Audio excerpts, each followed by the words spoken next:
ಶಿವಕುಮಾರ್ ಸಾಹೇಬರು ಅವ್ರು ನಮ್ಮ ದೇವ್ರು ಅಂತ ಹೇಳ್ತೀನಿ, ಇಷ್ಟಪಡ್ತೀನಿ. ನಮ್ಮ ಸಾಹೇಬ್ರಿಗೆ ಸಪೋರ್ಟ್ ಮಾಡಿದ್ರೆ ಅವ್ರಿಗೆ ಬೇಕು ಧನ್ಯವಾದಗಳು ಹೇಳಕ್ಕೆ ಇಷ್ಟಪಡ್ತೀನಿ ಸರ್.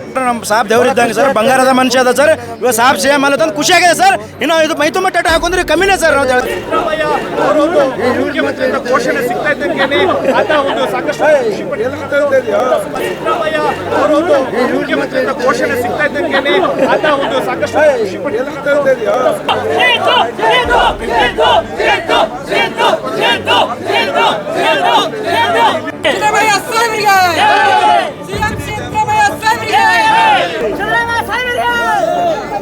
ನಮ್ಗೆ ಭಾಳ ಖುಷಿ ಆಗ್ತಾ ಇದೆ. ಏನಕ್ಕೆ ಅಂದರೆ ನಮಗೆ TV ಮಾಧ್ಯಮದಲ್ಲಿ ನೀವೇ ತೋರಿಸ್ತಾ ಇದ್ರಿ. ನನಗೆ ಸಾಹೇಬರು 13ನೇ ತಾರೀಕು CM ಆಗೋದ್ರು ಅಂತ ಕನ್ಫರ್ಮ್ ಇತ್ತು. ಈ ಮಾಧ್ಯಮದಲ್ಲಿ ಏನಾಯಿತು, DK ಶಿವಕುಮಾರ್ ಸಾಹೇಬರು ಅವರು ಪಾಪ CM ಆಗಬೇಕು ಅಂತ ಆಸೆ. ನಮ್ಮ ಸಾಹೇಬರು ಫಸ್ಟ್ ಲಿಸ್ಟಲ್ಲಿರೋದೇ ಸಿದ್ದರಾಮಯ್ಯ ಸಾಹೇಬರು ಲಿಸ್ಟಲ್ಲಿ ಇದ್ದಿದ್ದು. ಇವಾಗೆಲ್ಲ MLAಗಳು ಚುನಾವಣೆ ಪ್ರಚಾರ ಮಾಡಬೇಕಾದ್ರೆ ಮುಖ್ಯಮಂತ್ರಿ ಸಿದ್ದರಾಮಯ್ಯ ಅವ್ರು ಆಗ್ತಾರೆ ಅಂತ ಹೇಳಿದ್ಕೆನಲ್ವ ಇಷ್ಟು ಮತಗಳು ಬಂದಿದ್ದು. ಈಗೇನೋ ಪಾಪ ಅವರು ಪ್ರಯತ್ನ ಮಾಡಿದ್ದಾರೆ, ಏನು ತೊಂದರೆ ಇಲ್ಲ.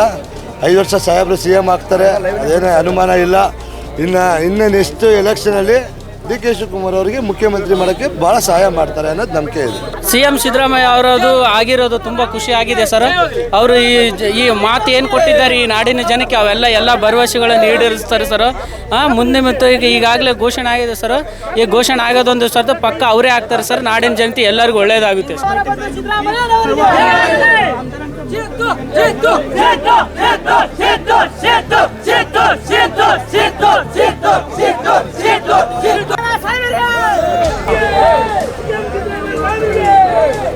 ನಾವೇನು